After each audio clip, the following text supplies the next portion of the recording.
The American spirit, assisted by the ropes and chains of consolidation, is about to convert this country into a powerful and mighty empire. Such a government is incompatible with the genius of republicanism. There will be no checks, no real balances in this government, unquote. So powerful was this argument that Alexander Hamilton was forced to reply in the Federalist Papers. Quote, the opponents of the plan proposed have, with great assiduousness, cited and circulated the observations of Montesquieu on the necessity of a contracted territory for a republican government. When Montesquieu recommends a small extent for republic, said Hamilton, the standards he had in mind were of dimensions far short of the limits of almost every one of these states. Neither Virginia, Massachusetts, Pennsylvania, New York, North Carolina, nor Georgia can by any means be compared with the models from which he reasoned and to which the terms of his description apply, unquote. You see the sleight of hand here. He is citing the cases of the states not being empires, but what was at issue was not the states, they were already sovereign, but the creation of the national government. That was what the anti-federalists feared. The Federalists, who were of course misnamed, promised that the states would retain their political autonomy. But that begged the question of why there was a need for a federal government at all. All such questions must be considered in context. Might Hamilton have reversed his judgment had he lived to see the federal government trample on the legal rights of the states, or seen the states expand from 13 to 50, or seen the empire spread from the Northeast all the way to Hawaii and Alaska?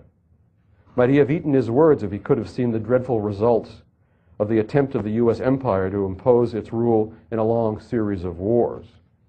It is difficult to say, but this much we do know. The anti-federalists were precisely right that the creation of the new federal government would create too many temptations to empire. I'm particularly intrigued by Patrick Henry's comments. He says that a free people do not speak of imperial greatness, but of liberty itself. They do not seek to be feared by the world, but appreciated, admired, and emulated. In the same spirit, a free people do not rule by tanks and guns and bombers. They win converts to their cause through peaceful cooperation and good example. This is the ideal of Patrick Henry. He fought to immunize the American people against the great era that has bamboozled the producers from the ancient world to our own time. The myth that imperial greatness can be achieved without the expense of freedom. All nations that aspire to imperial greatness lose their liberty and learn, but always at a date too late. In the early part of the 20th century following World War I, Europe faced a similar crossroad. Would it choose a path of liberty, or would it attempt to shore up the old imperial states that existed in the 19th century? A new democratic age had dawned, and monarchies had been overthrown. Mises was the new Montesquieu, warning against large states and urging radical devolution of government as the only path to peace and prosperity. The book in question, as Guido discussed, is Nation, State, and Economy. It was Mises' first book on politics. His explicit purpose was to map out a plan for Europe to avoid future war. To Mises, that meant turning the nationalist impulse towards a productive use in the creation of much smaller states and avoiding the era of empire. He wrote that princely states strive for expansion of territory and for unlimited increases in the number of subjects from whom the prince can then expect higher tax revenues. The state believes that its survival depends on its size.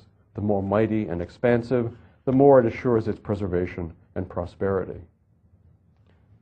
But the idea of classical liberalism introduced a revolutionary idea. It saw that prosperity depends not on the size of the state, but on its economic structure. In fact, an expansive state requires high taxes and inflation, and these institutions war against prosperity. Moreover, it saw that small states are actually more stable and long-lasting because they avoid the expense of war and refrain from cultivating enemies that seek their destruction. Their governments are more likely to remain small and limited. The old liberal position, then, turned ancient wisdom on its head. It is not through empire that a nation, which is of course different from a state achieves prosperity and longevity, but through free markets, free trade, small and localized forms of government, and international policy of peace.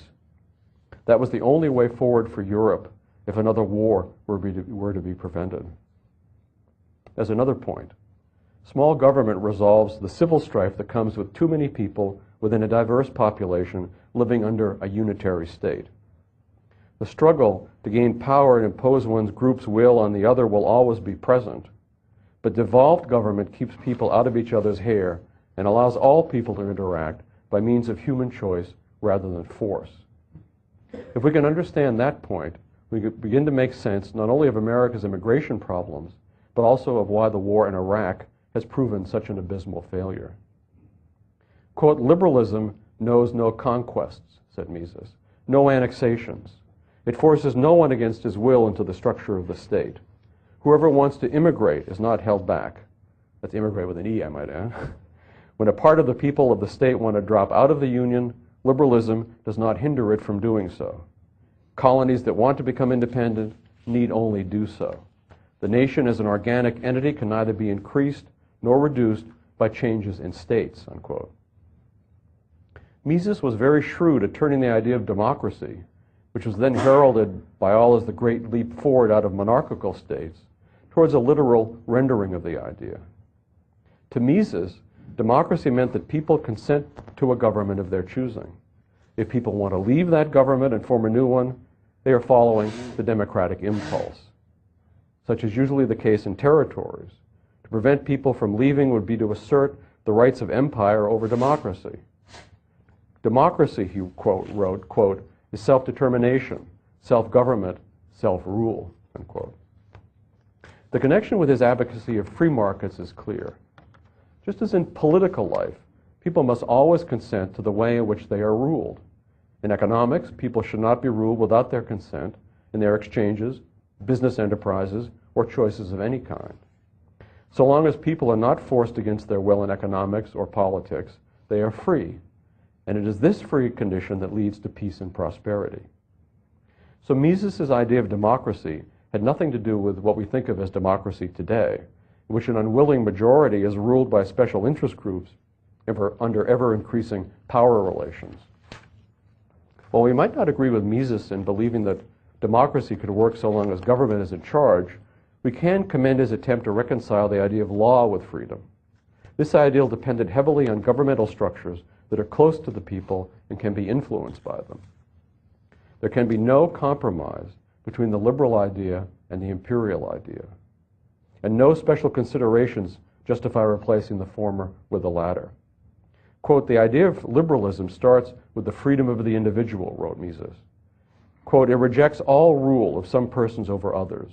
It knows no master peoples and no subject peoples, just as within the nation itself, it distinguishes between no masters and no serfs. For fully developed imperialism, the individual no longer has value. He is valuable to it only as a member of the whole, as a soldier of an army, unquote. Imperialism, wrote Mises, quote, strives for the numerical greatness of the nation. To make conquests and hold them, one must have the upper hand militarily, and military importance always depends on the number of combatants at one's disposal. Attaining and maintaining a large population thus becomes a special goal of policy. The imperialist wants a state as large as possible. He does not care whether that corresponds to the desires of the peoples, unquote. In contrast, Mises favored a globalism in economic relations and a localism in political relations. To achieve these required an ideological change that set aside grudges in favor of a future of liberal individualism. Such was the Misesian vision in 1919. It was not to come to pass. World War I had ended with many resentments stewing in the old longing for empire, certainly not gone away. Germany in particular was ripe for bamboozlement by a leader who could tap into the resentment concerning lost territories. The leader would convince the people that the urge for justice can only be satisfied by recreating the empire, and only the strongest possible leader could manage to accomplish this against all odds. Mises wrote with an impassioned desire to stop the course of events. Quote, It would be the most terrible misfortune for Germany and for all humanity if the idea of revenge should dominate the German policy of the future, he wrote. To become free of the fetters that have been forced upon German development by the Peace of Versailles, to free our fellow nationals from servitude and need, that alone should be the goal of the new German policy. To retaliate for wrongs suffered, to take revenge, and to punish does satisfy lower instincts, but in politics, the avenger harms himself no less than the enemy. What would he gain from quenching his thirst for revenge at the cost of his own welfare, unquote. There was only one problem with the Misesian analysis. While it is true that the people of a nation do not and cannot gain anything from a policy of revenge, government leaders do gain what they always and everywhere seek above all else, power and money.